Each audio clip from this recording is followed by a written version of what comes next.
안녕하세요, 구독자 여러분. 썰토리지입니다. 오늘도 늘 저희 채널에서 현실 공포썰을 맛깔나게 풀어주시는 현공님을 모셨습니다. 안녕하세요, 현공님. 네, 안녕하세요. 썰토리지님 현공입니다. 오늘 준비하신 이야기는 대략적으로 어떤 이야기일까요? 네, 오늘 제가 가져온 이야기는 아파트 관리소. 직원 시점에서 벌어진 괴이한 일들을 4가지 정도 들고 와봤습니다. 네, 그럼 바로 준비되신 이야기 시작해 주시면 감사하겠습니다. 네, 바로 시작하겠습니다. 반갑습니다. 작년 겨울 제가 지역 자율방범대 활동을 하며 인연을 맺었던 한 분의 이야기가 떠오릅니다. 평소에는 관리사무소 한쪽 구석 책상에서 낡은 안경을 걸치고 서류 더미에 파묻혀 계시던 분인데, 그날따라 단지 내 가로등이 나간 어두컴컴한 화단 뒤편을 손전등으로 비추며 제게 이런저런 현장의 실상을 들려주시더군요. 편의상 그분을 김 과장님이라고 부르겠습니다. 이 바닥에서만 20년 넘게 잔뼈가 굵은 베테랑 관리 직원인 김 과장님이 털어놓은 이 이야기는 우리가 매일 발을 딛고 잠드는 이 아파트라는 공간이 얼마나 기괴한 사각지대를 품고 있는지 다시금 생각하게 만들었습니다. 오늘 들려드릴 이야기는 김 과장님이 이전에 근무했던 큰 대도시 인근의 대단지 아파트에서 벌어진 일인데, 이 아파트를 가명으로 땡땡 아파트라고 하겠습니다.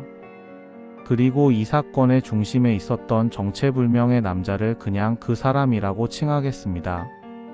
자, 그럼 김 과장님이 CCTV 모니터 앞에서 며칠 밤을 지새우며 목격했던 그 지독한 집착의 실체 속으로 아주 깊숙이 들어가 보시죠. 이 사건은 김 과장님이 아파트 관리팀장으로 부임한 지 얼마 되지 않았던 어느 유난히 무덥고 습했던 여름날 시작되었답니다. 당시 그 단지는 보안을 강화하겠다며 단지 내 모든 CCTV를 최신형으로 교체하고 중앙관제 시스템을 도입했는데, 김 과장님은 직업적인 감각 때문인지 아니면 새로운 시스템에 적응하려던 열정 때문인지 밤늦게까지 관제실에 남아 모니터를 확인하는 습관이 있었다고 하더군요. 수십 개의 모니터가 내뿜는 푸르스름한 빛만이 가득한 관제실에서 김 과장님은 아파트의 모든 통로와 엘리베이터 안을 낱낱이 지켜보고 있었답니다. 정적만이 흐르는 관제실에서 커피 한 잔으로 졸음을 쫓던 어느 날 새벽 3시 15분경이었답니다. 백사동 공동현관을 비추는 화면에 아주 기묘한 모습이 포착되었답니다. 낡은 검은색 캡 모자를 눈썹 위까지 깊게 눌러 쓴 한 남자가 아주 자연스럽게 마치 자신의 집을 들어가는 사람처럼 귀가하는 입주민의 뒤를 바짝 따라 엘리베이터에 올라타더라는 거죠. 당시 입주민은 술에 취했는지 남자의 존재를 전혀 눈치채지 못했고, 남자는 엘리베이터 안에서도 구석에 몸을 웅크린 채 고개를 숙이고 있었답니다. 김 과장님은 처음엔 그저 밤늦게 귀가하는 입주민의 지인이거나 일행일 거라 생각하며 대수롭지 않게 넘기려 했답니다. 하지만 보안팀장으로서의 오랜 직감이 묘한 경보음을 울렸고, 그는 남자가 엘리베이터에서 내린 층의 복도 CCTV를 즉시 확인해 보았답니다. 남자는 12층에서 내렸고 복도를 아주 천천히 마치 바닥의 먼지 하나까지 관찰하려는 듯이 걸어가더군요. 그러더니 집집마다 현관문에 귀를 바짝 대고 안쪽의 소리를 듣는 기괴한 행동을 시작했답니다. 어떤 집 앞에서는 1분 넘게 머물며 도어락 근처를 만지작거리기도 했죠. 김 과장님은 무언가 큰일이 벌어지고 있다는 생각에 즉시 비상 인터폰으로 경비원을 출동시켰답니다. 하지만 경비원이 12층에 도착했을 때 복도는 이미 죽은 듯 고요했고 남자의 흔적은 어디에도 없었답니다. 비상계단 문은 안쪽에서 굳게 닫혀 있었고 엘리베이터는 이미 1층으로 내려와 멈춰 있었죠. 여기서 끝이 아니었습니다. 김 과장님은 남자가 나가는 모습을 확인하기 위해 1층 출입구와 지하 주차장의 모든 카메라를 역추적하기 시작했답니다. 그런데 정말 이상한 일이 벌어졌죠. 단지 안으로 들어오는 남자의 모습은 여러 대의 카메라에 선명하게 찍혔는데 단지 밖으로 나가는 남자의 모습은 그 어디에도 포착되지 않았던 게 아니겠어요? 김 과장님은 처음엔 자신이 잠시 눈을 붙인 사이에 놓친 줄 알고 녹화 영상을 3번이나 돌려보았지만 남자는 분명히 백사동으로 들어간 이후 증발해 버린 것처럼 사라졌다는 거죠. 아파트 단지 전체를 둘러싼 담장과 모든 출입구에는 카메라가 빽빽하게 설치되어 있었는데 말입니다. 그 다음날 새벽에도 새벽에도 남자는 어김없이 새벽 3시만 되면 백사동 공동현관에 나타났답니다. 검은 캡 모자, 낡은 운동화, 그리고 정체 모를 얇은 가방을 맨 모습까지 항상 똑같았다고 하더군요. 그는 매번 다른 입주민의 뒤를 끈질기게 따라 들어갔고 어떤 날은 8층, 어떤 날은 15층으로 향하며 복도 끝자락에 서서 한참 동안 창밖을 응시하거나 현관문의 도어락 근처를 만지작거렸답니다. 하지만 매번 경비원이 현장에 도착하기 직전에 남자는 연기처럼 사라졌고 단지 밖으로 나가는 카메라는 끝내 남자를 잡아내지 못했답니다.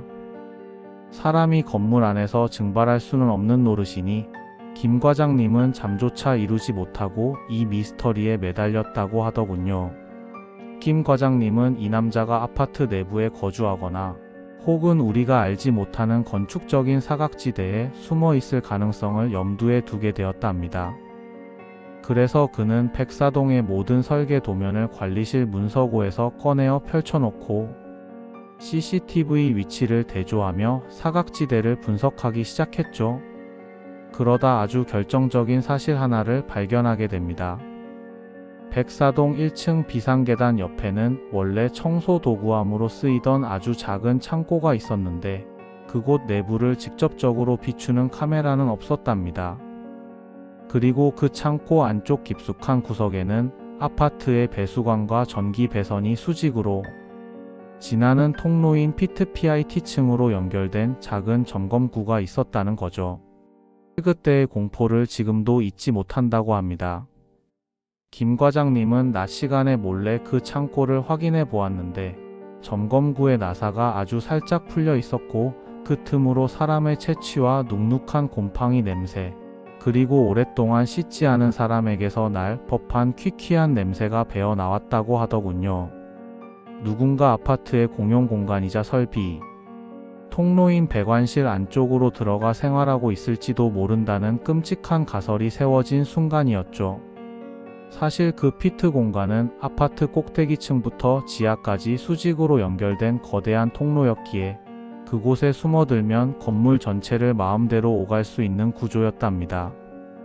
하지만 심증만으로는 무작정 문을 열 수 없었기에 김 과장님은 남자가 나타나는 새벽 시간을 기다려 직접 잠복하기로 결심했답니다. 사건이 해결되던 날 밤은 유난히도 달빛이 구름에 가려 어두웠고 복도에는 습기가 차서 타일 바닥이 끈적거렸답니다. 김 과장님은 백사동 비상계단 뒤편 어둠 속에 몸을 숨기고 숨소리조차 죽였답니다. 모기들이 팔다리를 뜯어도 그는 미동조차 하지 않고 오직 1층 창고 문만을 노려보았죠. 새벽 3시 20분경 드디어 그 남자가 복도 끝에서 나타나 계단을 타고 아주 익숙한 듯 소리 없이 내려오더라는 거죠. 남자는 주위를 살피더니 1층 창고 문을 열고 안으로 들어갔고 잠시 후 끼익하는 미세한 금속성 소리와 함께 점검구가 열리는 소리가 들렸답니다. 김 과장님은 이때다 싶어 동료 직원들과 함께 창고를 급습했고 점검구 안쪽 좁은 배관실 틈새에 웅크리고 있던 남자를 붙잡았답니다. 두 남자가 검거되던 현장은 그야말로 충격 그 자체였답니다. 좁고 습한 배관실 안쪽 성인 남자가 간신히 몸을 눕힐 수 있는 틈새에는 낡은 돗자리 한 장과 소형 손전등 그리고 백사동 입주민들의 일과가 적힌 수첩 수십 권이 쌓여 있었다고 하더군요. 더 소름 끼치는 건 그 남자가 단순히 갈 곳 없는 노숙자가 아니었다는 점입니다. 그는 백사동에 사는 특정 입주민들을 타깃으로 삼아 그들의 현관문 비밀번호를 알아내기 위해 매일 밤 도어락에 묻은 지문을 확인하고 복도에 서서 집안의 소리를 엿듣고 있었던 것이었죠. 남자의 수첩에는 1203호 오전 7시 35분 출근, 오후 11시 10분 귀가, 비밀번호 앞 두 자리는 2와 5로 시작함. 같은 소름 돋는 기록들이 날짜별로 빼곡했답니다. 그는 낮 시간 동안에는 아파트 단지 밖으로 나가 평범한 행인처럼 생활하며 시간을 보내다가 밤이 되면 아파트 주민들이 헌옷 수거함에 버린 옷을 주워 입고 다시 배관실로 숨어들어 입주민들의 삶을 낱낱이 관찰해 왔던 겁니다. 김 과장님은 남자가 연행되는 모습을 보며 우리가 가장 안전하다고 믿는 집이라는 공간이 사실은 얼마나 허술하게 노출되어 있었는지 뼈저리게 느꼈다고 하더군요. 더욱 기가 막힌 사실은 남자의 정체였답니다. 남자는 경찰 조사에서 자신이 예전에 그 아파트의 전기 설비 공사에 참여했던 인부였다고 밝혔답니다. 그래서 아파트에 보이지 않는 통로들과 카메라의 위치를 누구보다 잘 알고 있었고 그 통로들을 마치 자신의 집 복도처럼 드나들며 입주민들의 삶을 훔쳐봤던 것이었죠. 그는 경찰차에 타면서도 자신이 그저 그들과 함께 살고 싶었을 뿐이며 입주민들이 언제 잠들고 언제 깨는지 지켜보는 게 인생의 유일한 낙이었다는 식으로 뻔뻔하게 미소를 지었다고 하는데 그 눈빛이 얼마나 끈적하고 불쾌했는지 김 과장님은 지금도 그 남자의 인상을 떠올리면 온몸에 닭살이 돋는다고 하더군요. 이 사건 이후 아파트 104동은 모든 배관실과 창고의 잠금 장치를 교체하고 지문 인식 시스템을 도입하는 등 대대적인 보안, 보강 공사를 진행했답니다. 하지만 입주민들 사이에서는 한동안 우리 집 천장이나 벽 너머에 누군가 숨어 있는 것 같다는 공포 섞인 민원이 끊이지 않았고 밤마다 복도에서 들리는 사소한 발소리에도 예민하게 반응하는 이들이 많아졌다고 하더군요. 김 과장님은 그때를 회상하며 제게 이렇게 덧붙였답니다. 아파트라는 곳이 겉으로 보기엔 콘크리트로 꽉 막힌 거대한 성 같지만 사실 그 안에는 우리가 알지 못하는 수많은 숨구멍과 빈틈이 존재한다는 거죠. 그 숨구멍으로 누군가의 끈적한 시선이 들어오고 있을지도 모른다는 생각을 하면 김 과장님은 지금도 퇴근하고 제 집에 가서도 현관문 도어락부터 다시 한번 닦아내게 된다는군요. 여기서 끝이 아니었습니다. 나중에 경찰 수사 결과 밝혀진 바로는 그 남자가 잡히기 직전 며칠 동안은 점검구 안에서 내려와 실제 입주민의 집 안까지 침입하려 했던 흔적이 발견되었다고 하더군요. 우유 투입구나 현관문 틈새로 특수 제작한 소형 내시경, 카메라를 밀어넣어 거실 내부를 촬영한 영상이 남자의 스마트폰에서 수백 개나 나왔다는 이야기를 들었을 때는 정말 등골이 서늘해졌답니다. 그는 단순히 훔쳐보는 것을 넘어 입주민이 잠든 사이 그들의 숨소리를 바로 옆에서 듣고 싶어 했다는 거죠. 김 과장님이 들려준 이 첫 번째 이야기는 단순히 주거 침입의 위험성을 넘어 현대사회의 익명성 속에 숨어든 뒤틀린 집착이 얼마나 우리 가까이에 숨죽이고 있는지를 여실히 보여주는 사례였답니다. 104동의 그 투명 인간은 결국 법의 처벌을 받았지만 그가 남긴 그 기괴한 수첩의 기록들과 배관실의 눅눅한 냄새는 여전히 누군가의 평온한 밤을 방해하는 유령처럼 그 아파트 단지 주위를 맴돌고 있을지도 모를 일입니다. 실제로 남자가 잡히고 나서 1203호에 살던 입주민분은 한동안 집안에서 한 발짝도 나오지 못할 정도로 심한 공포를 겪었다고 하더군요. 자신의 모든 사생활이 누군가에 의해 기록되고 분석되었다는 사실이 얼마나 큰 상처로 남았겠습니까? 김 과장님은 그 입주민분의 이사를 직접 도와주면서 짐 속에 섞여 있던 낡은 인형 하나가 남자의 배관실 안에서 발견되었던 것과 똑같은 것이었다는 걸 깨닫고는 차마 그 사실을 입 밖으로 내지 못했다고 하더군요. 남자가 몰래 집 안까지 들어왔었다는 확증이었으니까요. 세상에는 우리가 상상조차 하기 힘든 방식의 악의가 도사리고 있는 법이랍니다. 김 과장님은 이 사건 이후로 아파트의 모든 평면도를 외울 정도로 건물의 구조에 집착하게 되었다고 합니다. 어쩌면 그 또한 그 남자가 남긴 또 다른 형태의 트라우마에 갇힌 건지도 모르겠다는 생각이 들더군요. 아파트 복도를 걸을 때 발소리를 죽이게 되고 벽 너머에서 들리는 작은 진동에도 귀를 기울이게 되는 그 습관 말이죠. 어떻습니까? 여러분이 지금 앉아 계신 그 거실 혹은 누워 계신 침대의 바로 뒤편 벽 너머는 정말로 비어 있을까요? 김 과장님의 이야기를 듣고 나면 가끔 벽 안쪽에서 들리는 미세한 배관 소리가 정말로 물이 흐르는 소리인지 아니면 누군가 몸을 뒤척이는 소리인지 한 번쯤 의심하게 된답니다. 현대인들에게 가장 안전한 안식처여야 할 아파트가 누군가에게는 가장 완벽한 관찰실이 될 수도 있다는 사실이 참으로 끔찍하지 않나요? 김 과장님은 마지막으로 제게 손전등을 건네며 밤에는 항상 현관문 이중 잠금 장치를 잊지 말라고 당부했답니다. 아무리 기술이 발전하고 보안 시스템이 철저해져도 그것을 설계한 인간의 악의를 완벽히 막아낼 방법은 없다는 게 김 과장님의 지론이었죠. 백사동의 그 사건은 이제 사람들 기억 속에서 잊혔을지 모르지만 김 과장님처럼 건물의 이면을 지키는 이들에게는 여전히 생생한 현실로 남아 있답니다. 자, 바로 김 과장님이 들려준 괴담 그 두 번째 이야기로 가겠습니다.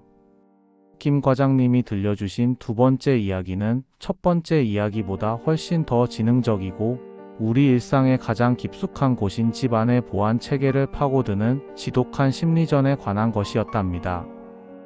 김 과장님은 이 사건을 겪으며 사람이 얼마나 영악해질 수 있는지 그리고 공포라는 감정이 인간의 이성을 어떻게 마비시키는지 뼈저리게 느꼈다고 하더군요. 이번 이야기는 아파트의 가장 안쪽 유난히 고요했던 105동에서 벌어진 기괴한 인터폰 사건에 관한 기록이랍니다. 이 사건은 104동의 투명 인간 사건이 어느 정도 일단락되고 주민들이 겨우 평온을 되찾아가던 늦가을 무렵 시작되었답니다. 당시 105동은 단지 내에서도 가장 평수가 크고 부유층이 많이 사는 라인이었는데 그만큼 보안에 예민한 분들이 많아 관리사무소에서도 유독 신경을 많이 쓰던 곳이었다고 하더군요. 그런데 어느 날부터인가 관리사무소로 기괴한 민원이 접수되기 시작했답니다.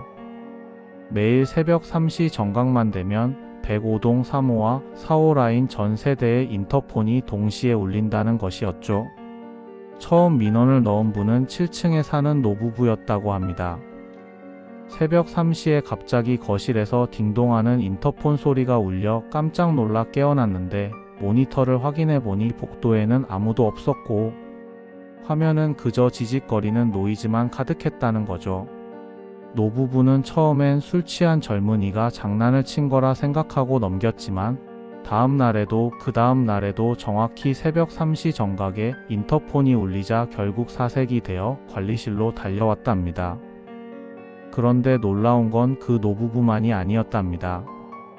같은 라인에 사는 1층부터 20층까지 거의 모든 세대가 같은 시간에 인터폰 소리를 들었다는 사실이 밝혀진 게 아니겠어요? 김 과장님은 처음엔 인터폰 시스템의 회로 기판에 습기가 차서 생긴 일시적인 오작동일 거라 판단했답니다. 그래서 업체 기사들을 불러 배선 점검도 하고 중앙 서버도 초기화해 보았지만 기계적으로는 아무런 결함이 발견되지 않았답니다.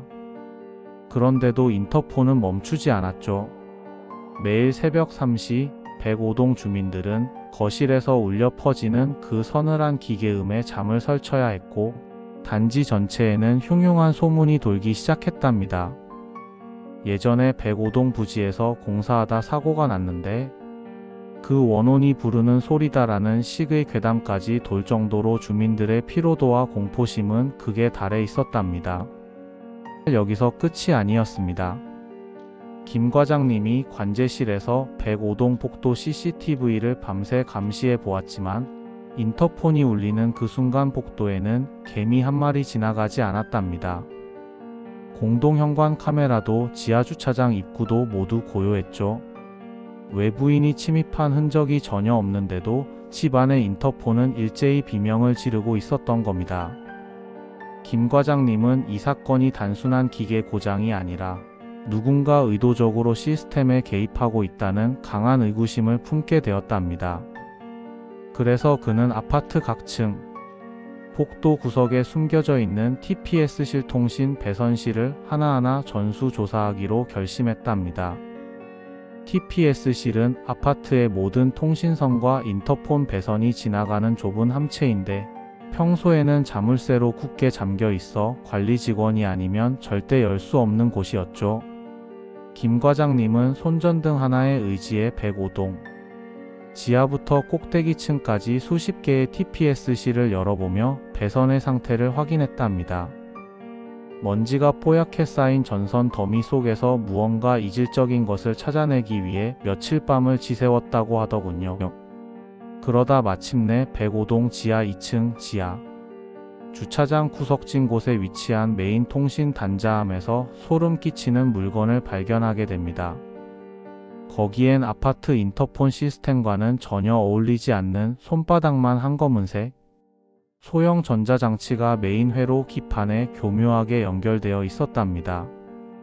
김 과장님이 조심스럽게 그 장치를 떼어내 확인해 보니 그것은 원격으로 신호를 보내 특정 시간에 전 전류를 흘려보내는 일종의 해킹 툴이었답니다. 누군가 아파트 외부에서 스마트폰이나 노트북을 이용해 새벽 3시마다 105동 전체에 인터폰 신호를 쏴주고 있었던 것이었죠. 김 과장님은 이 장치를 설치한 놈이 단순히 장난을 치려는 게 아니라는 직감을 했답니다. 그때의 긴장감을 지금도 잊지 못한다고 합니다. 김 과장님은 장치를 제거하는 대신 그 장치가 신호를 받을 때 발신지를 추적할 수 있도록 역탐지 장치를 설치하고 관제실에서 매복을 시작했답니다.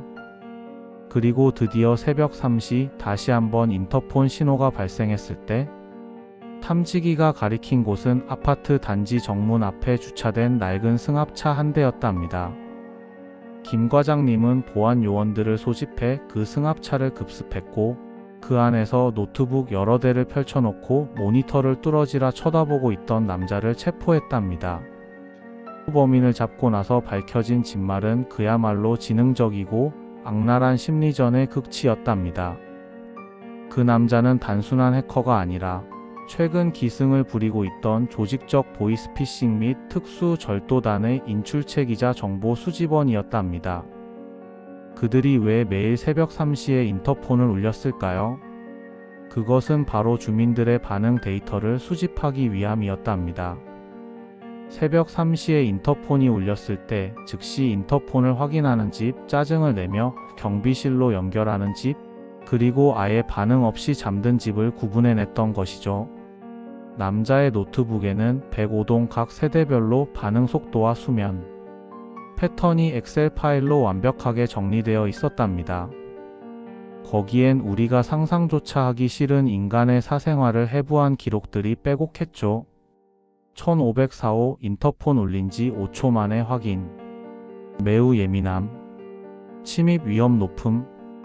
802호 3일 연속 반응 없음. 현재 공석이거나 깊은 수면 중. 작업 가능성 높음. 같은 소름 끼치는 메모들이 달려 있었다는군요. 비고란에는 더 가관인 내용들이 적혀 있었습니다. 1204호 새벽에 물 마시러 나오는 빈도 높음. 901호 부부싸움 후 거실 취침 중. 503호 독거노인 반응 속도. 매우 느림 같은 지극히 개인적이고 취약한 순간들이 아주 냉정하고 사무적인 어조로 기록되어 있었답니다. 더욱 지독했던 건 그들이 보냈던 미세 음향의 정체였답니다. 단순히 인터폰 벨소리만 울린 게 아니었어요. 해킹된 인터폰 스피커를 통해 사람이 들을 수 있는 가청 주파수의 한계점에 가까운 아주 기분 나쁜 고주파음을 아주 미세하게 섞어서 보냈다고 하더군요. 이 소리는 의식적으로는 들리지 않지만 인간의 뇌에는 직접적인 스트레스와 불안감을 유발한답니다. 그래서 당시 105동 주민들은 이유 없는 불면증과 두통, 그리고 집안에 누군가 있는 것 같은 존재감을 집단으로 느끼고 있었다고 해요. 김 과장님이 범인을 검거한 그 승합차 안에는 아파트 내부의 인터폰 카메라를 통해 실시간으로 전송되는 주민들의 얼굴이 거대한 모니터 여러 개에 가득 차 있었답니다. 주민들이 잠결에 일어나 거실로 나와 인터폰 화면을 멍하니 바라보는 그 당황한 표정, 공포에 질려 현관문을 잠갔는지 다시 확인하는 그 절박한 손길들을 그 일당은 마치 예능 프로그램을 보듯 낄낄거리며 감상하고 있었다는 거죠. 그 중에서도 김 과장님의 뇌리에 가장 깊게 박힌 건 한 어린아이의 영상이었답니다. 새벽 3시 인터폰이 울리자 부모님이 깰까봐 조심스럽게 거실로 나온 대여섯 살 정도 된 아이가 인터폰 카메라 렌즈를 향해 누구세요? 우리 엄마 자요. 라고 속삭이는 장면이었다는군요. 그 영상을 보던 범인 중 한 명이 야, 이 애는 반응이 참 귀엽네라고 메모를 남긴 걸 본 순간 김 과장님은 이놈들이 인간이 아니라는 확신이 들었다고 합니다. 범인들이 사용한 수법은 이른바 디지털 가스라이팅의 전형이었답니다. 매일 같은 시간에 인터폰을 울려 주민들의 신경을 쇠약하게 만든 뒤 그 다음 단계로는 가짜 보안 업체 직원으로 위장해 전화를 거는 거였죠. 최근 인터폰 오작동 신고가 많아 원격 점검 중입니다. 본인 확인을 위해 현관 비밀번호를 잠시 알려주시겠습니까? 라고 물으면 며칠 동안 인터폰 귀신에 시달려 정신이 혼미해진 주민들이 아무런 의심 없이 비밀번호를 알려주게 되는 구조였던 겁니다. 실제로 이미 몇몇 세대는 비밀번호가 털려 그들이 집을 비운 사이 은밀하게 침입해 귀중품을 훔치는 것이 아니라 집안의 구조를 파악하고 몰래카메라를 설치하는 지독한 짓까지 저질렀던 것으로 밝혀졌답니다. 이 사건이 터진 후 105동은 그야말로 아수라장이 되었답니다. 7층의 그 노부부 중 할아버님은 한동안 밤마다 거실 한복판에 야구 방망이를 들고 앉아 인터폰 화면만 노려보는 불면증에 시달리셨고 젊은 부부들은 아예 인터폰 전원을 물리적으로 차단해버리거나 그것도 불안해서 아예 이사를 준비하는 집들이 속출했답니다. 우리가 가장 편안하게 쉬어야 할 거실 한복판에 적의 정찰 장비가 떡하니 설치되어 있었다는 사실이 주는 배신감이 얼마나 컸겠어요? 주민들은 이제 인터폰뿐만 아니라 거실에 있는 스마트 TV, AI 스피커, 심지어는 천장의 화재 감지기까지 의심하기 시작했죠.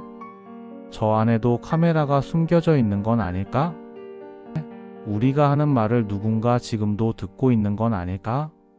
하는 공포가 전염병처럼 번졌답니다. 김 과장님이 이 장치를 추적하며 겪었던 과정도 정말 영화보다 더 숨막혔답니다. 매일 밤 105동 지하 2층의 그 어둡고 습한 통신 단자함 앞에서 쥐 죽은 듯이 숨을 죽이고 범인의 신호가 단자함을 타고 흐르는 순간을 기다렸다고 하더군요.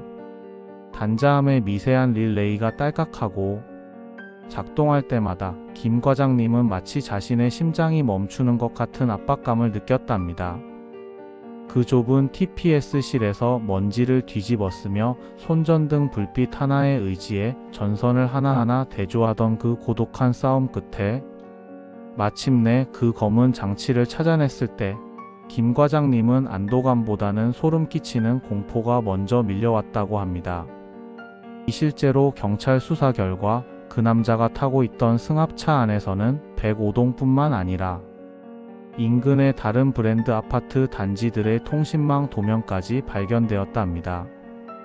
그들은 아주 조직적으로 움직이는 데이터 수집형 범죄 집단이었고 인터폰 벨소리는 그들이 던지는 일종의 미끼였던 셈이죠. 그 벨소리에 우리가 어떻게 반응하느냐에 따라 우리 집이 그들의 다음 타깃이 될지 아닐지가 결정된다는 사실이 정말 소름 돋지 않나요?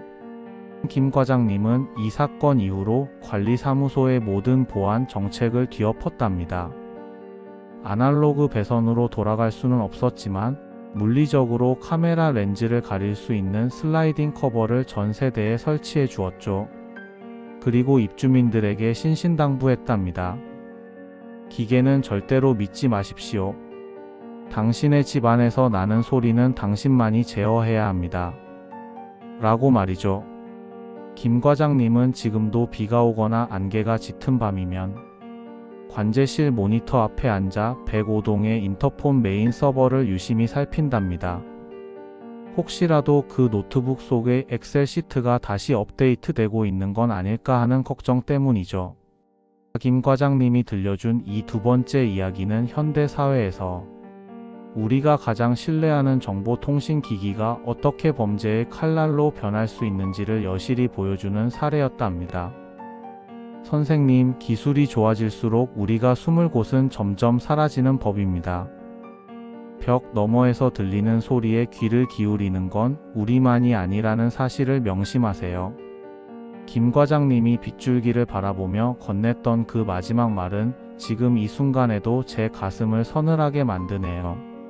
자, 여러분의 인터폰은 지금 안전하게 닫혀 있나요? 혹시 밤늦은 시각 이유 없이 벨이 울린다면 절대로 바로 모니터를 확인하지 마세요. 그 소리는 어쩌면 당신이 깨어 있는지, 당신의 두려움이 어느 정도인지 측정하려는 누군가의 차가운 실험 신호일지도 모르니까요. 선생님, 세상에서 가장 무서운 벨소리는 아무도 없는 문 밖에서 울리는 벨소리가 아닙니다. 바로 우리 집 안에서 우리가 가장 믿고 있던 기계가 내는 그 익숙한 소리죠. 김 과장님이 빗물 젖은 화단을 바라보며 나직하게 읊조리던 그 목소리가 아직도 귓가에 쟁쟁하네요.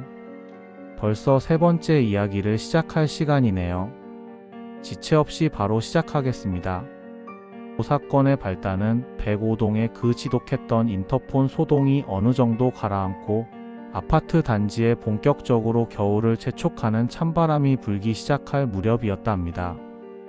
아파트 106동은 단지 내에서도 가장 구석진 자리에 위치해 있어 밤만 되면 인근 숲에서 내려오는 서늘한 산 기운이 아파트 외벽을 타고 흐르는 곳이었죠. 이 동네에는 평소 주민들이 거의 사용하지 않는 주로 이삿짐을 나르거나 화재 시 소방대원들이 사용하는 육중한 철문의 비상용 승강기가 한 대 있었답니다. 이 승강기는 평소에는 에너지를 아낀다는 명목하에 정기 점검 중 혹은 운행 정지라는 팻말을 달고 1층에 고정해 두는 것이 관례였답니다. 그런데 어느 날부터인가 106동의 고층부에 거주하는 주민들로부터 기계하기 짝이 없는 민원이 관리사무소로 쏟아지기 시작했답니다. 처음엔 단순히 기계 소음인 줄 알았지만 그 내용은 시간이 갈수록 점점 구체적이고 소름 끼치게 변해갔죠. 과장님, 밤만 되면 멈춰 있어야 할 비상용 승강기 쪽에서 기계가 돌아가는 웅웅거리는 진동이 벽을 타고 전해져요. 마치 거대한 심장이 뛰는 것처럼요. 새벽 2시쯤 화장실에 가려고 일어났는데 복도 쪽에서 비상용 승강기 문이 아주 천천히 마치 숨을 죽이며 열리고 닫히는 쇳소리가 들렸습니다. 무서워서 나가보니 복도는 텅 비어 있는데 승강기 버튼에만 파란 불이 들어와 있더라고요. 김 과장님은 처음엔 단순히 시스템 노후화로 인한 전기적 오작동이라 생각했답니다. 오래된 아파트라면 릴레이 접촉 불량이나 제어반의 일시적인 오류로 승강기가 제멋대로 움직이는 일이 종종 있으니까요. 하지만 중앙관제실의 승강기 로그 기록을 확인해 본 김 과장님은 그 자리에서 등줄기에 식은땀이 흐르는 것을 느꼈답니다. 분명히 관리소에서 물리적으로 전원을 차단해둔 비상용 승강기가 매일 새벽 2시부터 4시 사이에 특정 층인 18층과 22층 사이를 아주 느린 속도로 마치 누군가 발소리를 죽이듯 조심스럽게 오가고 있었던 겁니다. 사람이 직접 수동 조작반을 만지지 않고서는 절대로 일어날 수 없는 움직임이었죠. 김 과장님은 즉시 승강기 유지보수 업체를 호출해 전수조사를 지시했답니다. 하지만 기사들이 들이닥쳐 제어반을 뜯어보고 와이어를 살펴봐도 기계적으로는 아무런 결함이 없었답니다. 과장님, 이건 귀신이 조작하는 게 아니면 불가능한 일입니다. 누군가 기계실에 침입한 흔적도 없고요. 라며 기사들이 혀를 내두르고 돌아갔지만 김 과장님은 직감했답니다. 누군가 이 승강기의 구조와 시스템을 완벽하게 파악하고 있는 사람이 아파트의 눈을 피해 그 거대한 쇳덩어리 안에 숨어 있다는 것을 말이죠. 그날부터 김 과장님은 잠을 줄여가며 관제실 모니터를 뚫어지라 쳐다봤답니다. 106동 복도를 비추는 CCTV를 수백 번 돌려봤지만 복도에는 아무도 없었답니다. 그런데도 승강기는 계속 움직였죠. 김 과장님은 마침내 결심했답니다. 직접 그 어둠의 공간으로 들어가 보기로요. 그는 손전등과 무전기 그리고 만약의 사태를 대비해 호신용 가스총까지 챙겨 아무도 깨어있지 않은 새벽 2시에 106동 옥상 기계실로 향했답니다. 옥상 기계실 안은 거대한 권상기가 내뿜는 쾌쾌한 기름 냄새와 차가운 금속음만이 가득했는데 그곳에서 김 과장님은 아주 기이한 장면을 목격하게 됩니다. 분명히 정지 상태여야 할 승강기 와이어가 아주 천천히 정말 숨소리도 내지 않는 뱀처럼 스르르 돌아가고 있었던 거죠. 누군가 승강기 카카 상부에 올라타서 수동 주행 모드로 엘리베이터를 조작하고 있었던 겁니다. 김 과장님은 공포를 억누르고 비상정지 버튼을 눌러 승강기를 멈춰 세웠답니다. 그리고 22층 복도로 달려가 승강기 외부 문을 비상키로 강제로 개방했답니다. 거기서 김 과장님이 마주한 것은 인간의 상상을 초월하는 기괴하다 못해 경악스러운 광경이었답니다. 승강기카 빈통이, 그러니까 우리가 엘리베이터를 탔을 때 우리 머리 바로 위에 해당하는 그 좁고 어두운 상단 공간에 누군가 완벽한 거처를 마련해두고 살고 있었던 겁니다. 좁은 공간에는 주민들이 분리수거장에 버린 얇은 요가 매트가 정갈하게 깔려 있었고 캠핑용 소형 가스버너와 반쯤 먹다 남은 즉석밥 용기들이 구석에 놓여 있었답니다. 하지만 그 무엇보다 소름 끼치는 건 그 좁은 승강기 샤프트 벽면에 빼곡하게 붙어있는 106동 입주민들의 정수리 사진들과 그들의 현관문 비밀번호 유추 기록들이었답니다. 그 남자는 낮에는 아파트 옥상의 환기구나 지하 피트 공간의 후미진 곳에 숨어 지내다가 밤이 되면 작동을 멈춘 비상용 승강기 위로 기어 올라가 엘리베이터를 자신의 이동식 방처럼 사용하며 살고 있었던 겁니다. 그는 승강기를 특정 층 사이에 멈춰두고 승강기 외부 문을 아주 미세한 틈만 남기고 여러 복도로 새어나오는 빛을 조명 삼아 책을 읽거나 입주민들의 동태를 관찰해왔던 거죠. 여기서 끝이 아니었습니다. 김 과장님이 그 은신처에서 발견한 가방 안의 수첩에는 더욱 충격적인 내용이 가득했답니다. 1902호 여자 오늘 향수 냄새가 달라졌다. 평소 쓰던 장미 향이 아니라 약간 시큼한 우디 향이다. 무슨 일이 있었나? 2201호 아이 오늘 엘리베이터 안에서 사탕을 먹다가 흘렸다. 내가 그 소리를 바로 위에서 들으며 침을 삼켰다. 녀석은 자기 머리 위 30cm에 내가 있다는 걸 꿈에도 모르겠지. 오늘은 15층 엘리베이터 천장 해치를 살짝 열고 안을 들여다봤다가 중년 남자가 혼자 타고 있었는데 탈모가 진행 중인 정수리가 훤히 보였다. 손만 뻗으면 만질 수 있을 것 같았다. 이런 소름 끼치는 관찰 기록들이 날짜와 시간 단위로 빼곡했답니다. 그는 입주민들이 엘리베이터를 타고 오갈 때 그들의 정수리 바로 위 불과 수십 센티미터 위에서 숨을 죽인 채 그들의 대화 옷깃이 스치는 소리, 심지어는 미세한 채취까지 낱낱이 즐기고 있었던 겁니다. 김 과장님은 그 수첩을 넘기는 내내 손이 부르르 떨려 제대로 글자를 읽을 수 없었다고 하더군요. 우리가 가장 안전하다고 믿는 아파트라는 성벽 안에 이런 기생충 같은 존재가 우리 머리 위를 떠다니고 있었다니요. 그 남자의 정체는 예전에 그 아파트 단지의 승강기를 관리하던 외주 업체의 전직 정비기사였답니다. 그는 도박 빚으로 인해 직장에서 해고되고 가족들에게도 버림받자 자신이 가장 잘 알고 있으며 누구의 방해도 받지 않을 수 있는 승강기 샤프트 통로 안으로 숨어든 것이었죠. 그는 아파트 설계도에도 나오지 않는 승강기 통로 사이사이에 자신만의 비밀 거치대를 만들어 두었고 주민들이 배달시킨 택배 물건을 몰래 뜯어 생활용품을 조달하며 수개월 동안 그곳에서 기생해왔던 겁니다. 김 과장님은 남자를 검거하던 그 긴박했던 순간을 떠올릴 때마다 지금도 손에 땀이 쥐어진다고 하더군요. 남자는 경찰과 보안팀이 들이닥치자 마치 원숭이처럼 승강기 와이어와 가이드 레일을 타고 샤프트를 수직으로 타고 내려가며 도주하려 했답니다. 그 어두컴컴한 구멍 속에서 이 아파트는 내 몸의 핏줄이다. 너희들이 침입한 거야. 내 집에서 당장 나가. 라고 광기 서린 비명을 질러댔답니다. 그 목소리가 좁고 깊은 승강기 통로를 타고 울려 퍼질 때 106동 전체 입주민들은 원인 모를 진동과 소름 끼치는 포효에 밤새 공포에 떨어야 했죠.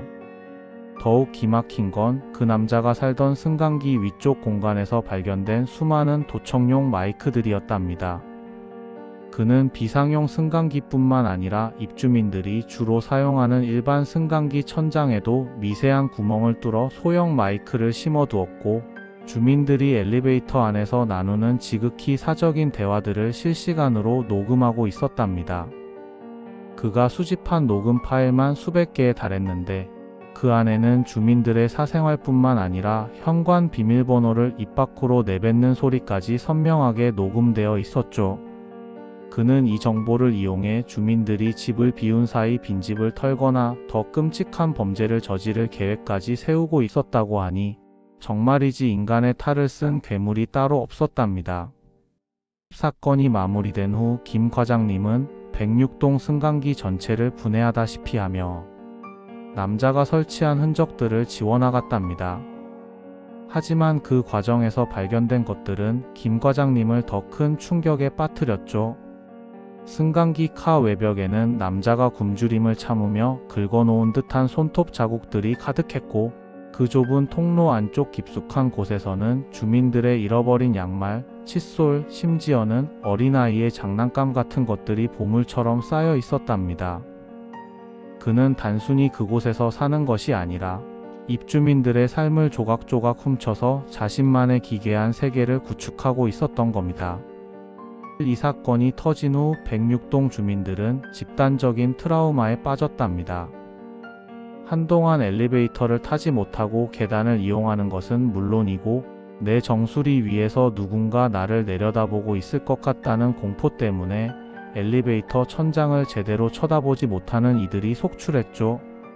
특히 어린아이들은 엘리베이터만 타면 비명을 지르며 울음을 터뜨렸고, 어떤 주민은 거실 바닥에서 올라오는 미세한 진동조차 그 남자의 움직임이라 착각해 병원 치료를 받아야 했답니다.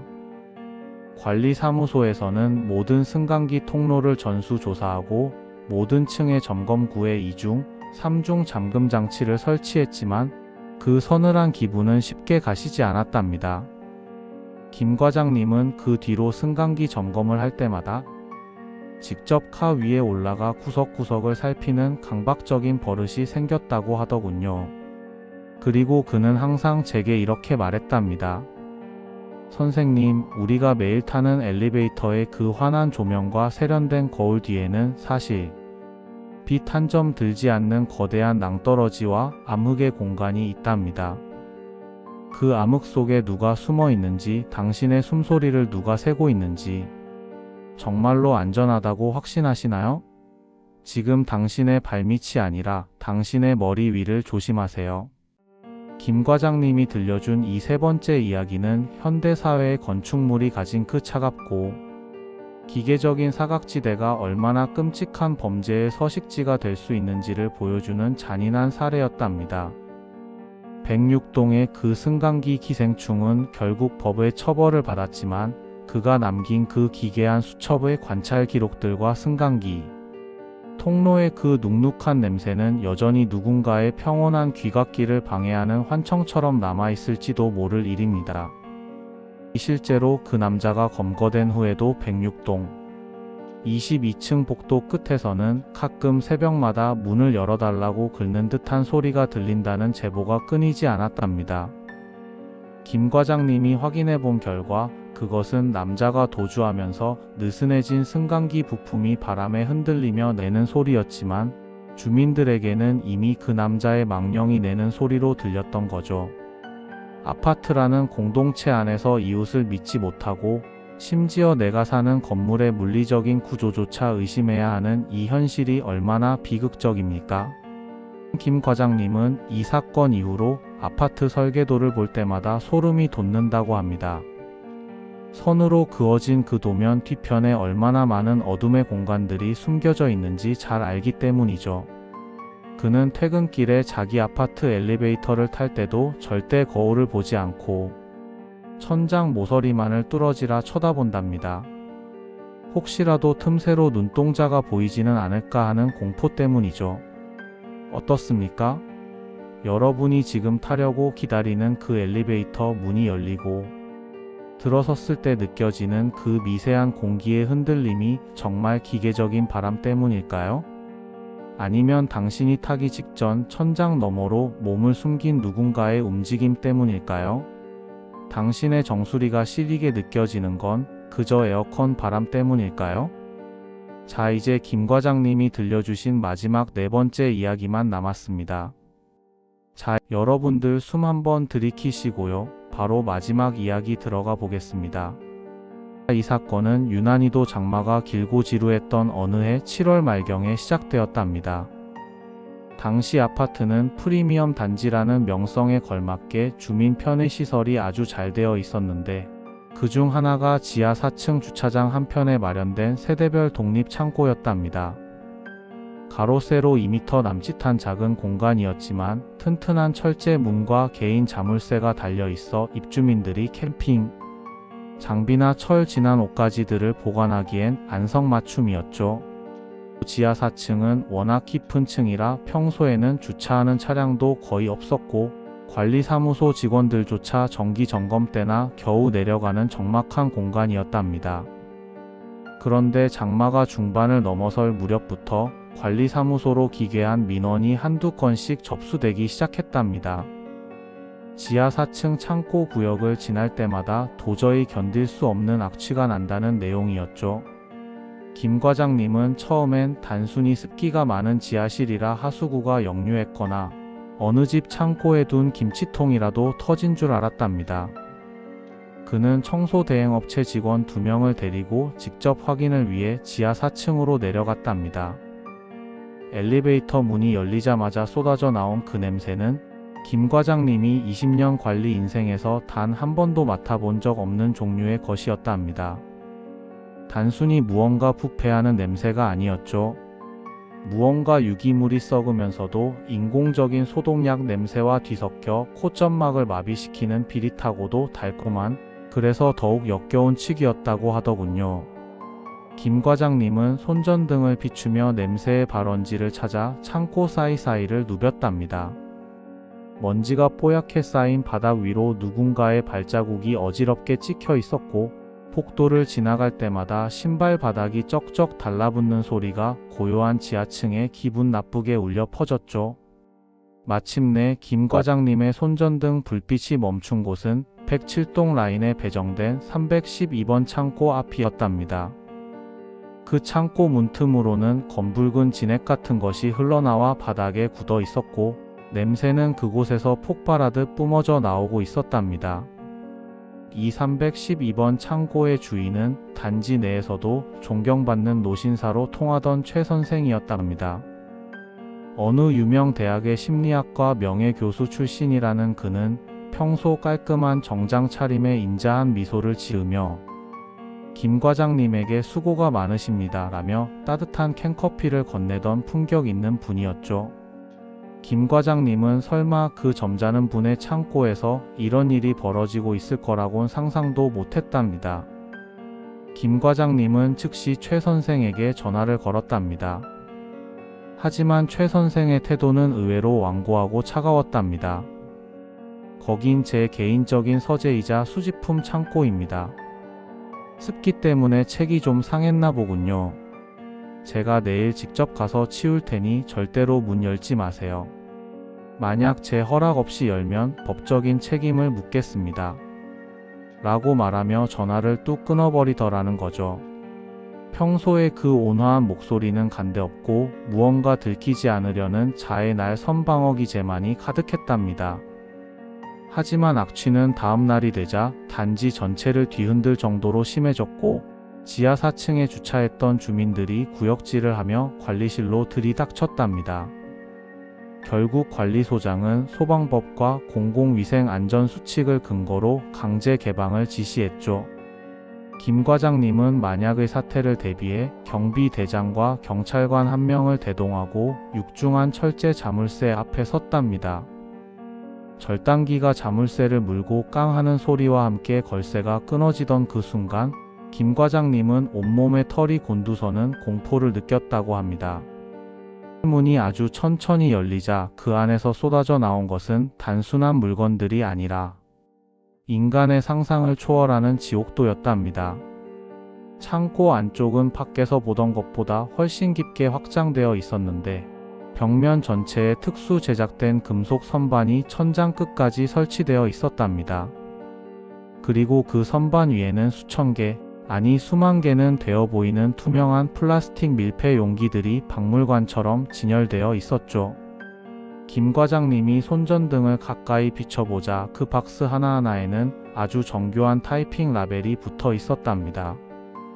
101동 702호-2024년 11월 5일 배출 칫솔 및 구강세포 103동 1504호-2025년 1월 12일 수거 찢어진 가계부 및 영수증 105동 901호-2025년 3월 20일 획득 부부싸움 후 버려진 깨진 컵 조각 박스 안의 내용물은 기괴하다 못해 구역질이 날 정도로 역겨웠답니다.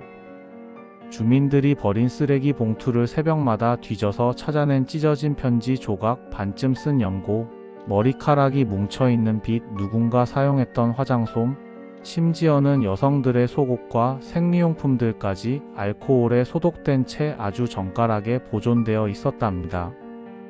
최 선생은 주민들이 버린 쓰레기라는 삶의 찌꺼기 속에서 그들의 가장 사적이고 은밀한 흔적들을 골라내어 그것을 수집하고 분석하는 광기에 빠져 있었던 것이죠. 창고 중앙에는 커다란 책상이 하나 놓여 있었는데 그 위에는 아파트 전 세대의 평면도와 입주민들의 인적사항이 기록된 차트가 수백 권이나 쌓여 있었답니다. 김 과장님이 떨리는 손으로 그 차트 하나를 펼쳐보았을 때 그곳에는 어떤 공포 영화보다 소름 끼치는 기록들이 적혀 있었답니다. 입주민들이 하루에 쓰레기를 몇 번 버리는지, 주로 어떤 식재료를 사 먹는지, 버려진 약봉투를 통해 그들이 어떤 병을 앓고 있는지, 심지어는 버려진 카드 명세서를 통해 그들의 부채 상황과 쇼핑 패턴까지 낱낱이 해부되어 있었다는군요. 최 선생은 단순히 쓰레기를 모으는 수집가가 아니었습니다. 그는 쓰레기 분석을 통해 주민들의 삶을 완벽하게 통제하고 지배하고 있다는 착각 속에 살고 있었던 거죠. 차트의 메모란에는 이런 기록도 있었답니다. 105동 1204호 부부 최근 버려진 소주병의 수가 급증함. 이혼 가능성 80%. 남편이 버린 담배 꽁초의 필터가 짧아진 것으로 보아 극심한 스트레스 상태임. 곧 균열이 올 것.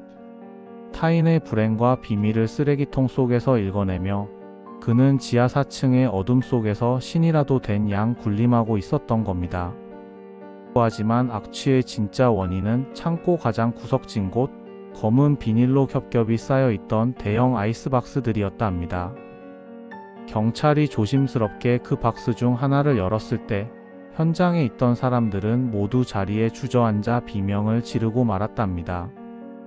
그 안에는 아파트 단지 내에서 기르던 반려견과 길고양이들, 그리고 주민들이 실종 전단지를 붙이며 애타게 찾던 반려동물들의 사체가 방부 처리된 채 보관되어 있었답니다. 최 선생은 주민들이 가장 아끼는 생명체를 납치해 살해한 뒤 그 동물의 주인들이 버린 물건들과 함께 배치하여 일종의 기괴한 재단을 꾸며놓고 있었던 겁니다. 주인이 버린 물건과 주인이 잃어버린 생명을 다시 만나게 해준다는 명분. 아래 벌어진 이 지독한 살육의 현장은 김 과장님으로 하여금 인간이라는 존재에 대한 근원적인 혐오를 느끼게 하기에 충분했답니다.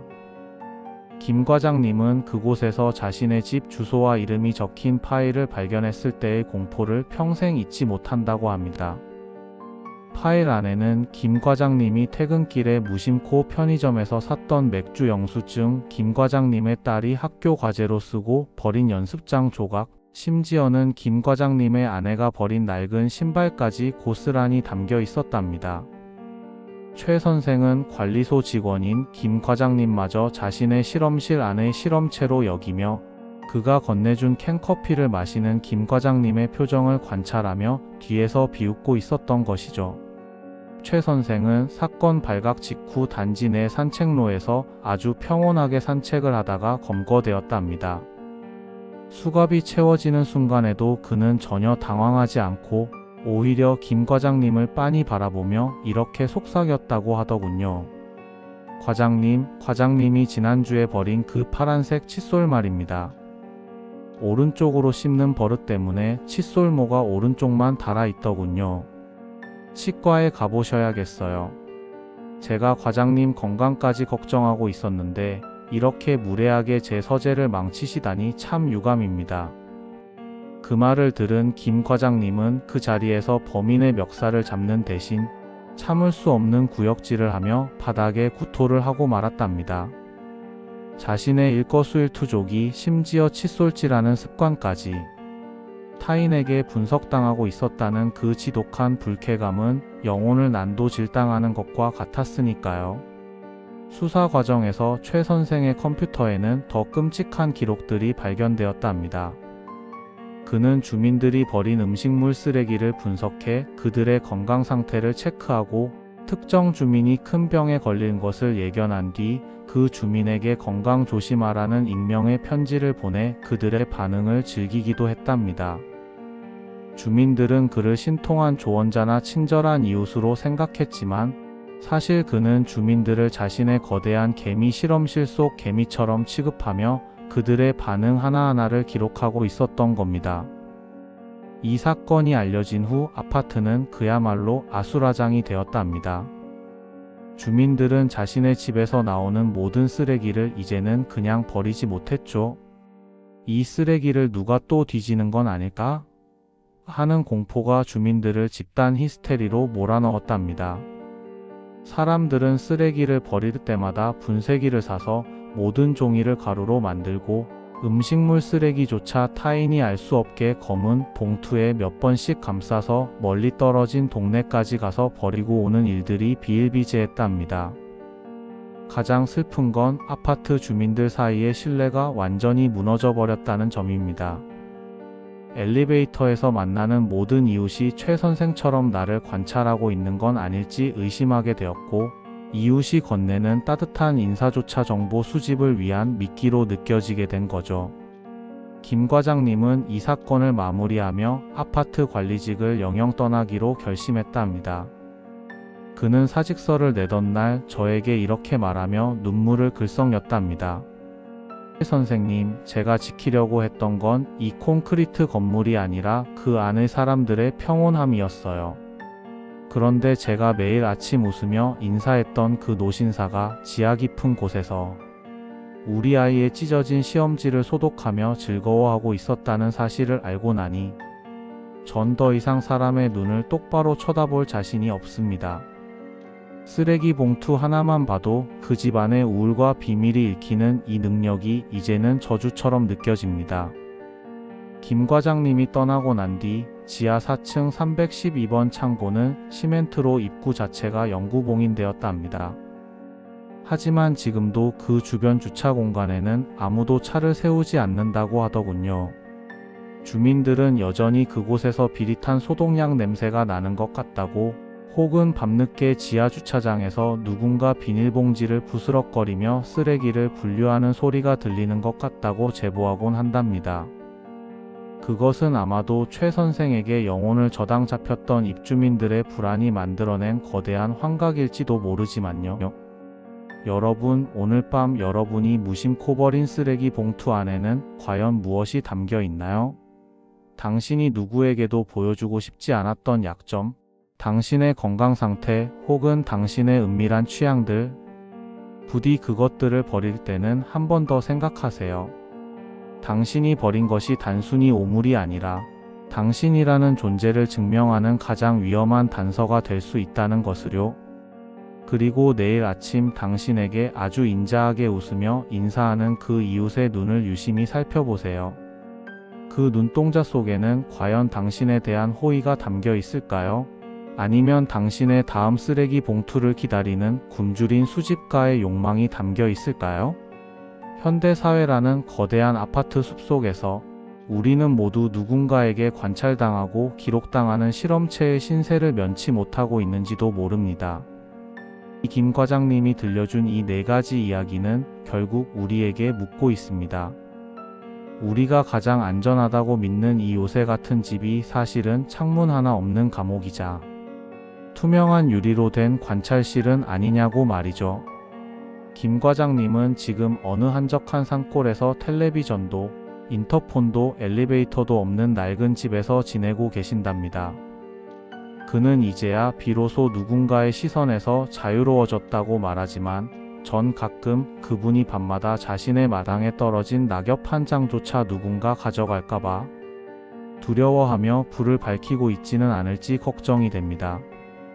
오늘 밤 잠자리에 들기 전에는 꼭 거실 창문 잠금 장치를 다시 한번 확인하시고 현관문 앞에 낯선 사람의 지문이나 발자국이 남지는 않았는지, 그리고 혹시 천장에서 미세하게 무언가 긁는 소리가 들리지는 않는지 한 번만 더 살펴주세요. 그리고 내일 쓰레기를 버리러 나갈 때는 당신의 등 뒤에서 당신의 쓰레기 봉투를 지그시 바라보는 시선이 느껴지는지 꼭 확인하시길 바랍니다. 김 과장님의 서늘한 기록은 여기서 막을 내립니다. 하지만 우리가 사는 이 콘크리트 정글 속에는 지금 이 순간에도 제2의 김 과장님이 고군분투하고 있거나 혹은 제2의 최 선생이 당신의 일상을 팍제할 준비를 하고 있을지도 모릅니다. 부디 오늘 밤만큼은 여러분의 모든 비밀이 완벽하게 보호받는 그런 평온한 밤이 되기를 진심으로 빌겠습니다. 긴 이야기 들어주셔서 고맙습니다. 안녕히 주무세요. 와, 현공님 이야기 오늘도 너무 재밌게 잘 들었습니다. 오늘 이야기는 진짜 우리가 늘 살고 있는 아파트라는 주제라서 더 무섭고 현실적인 공포로 다가왔던 것 같습니다. 그럼 이만 현공님은 보내드리겠습니다.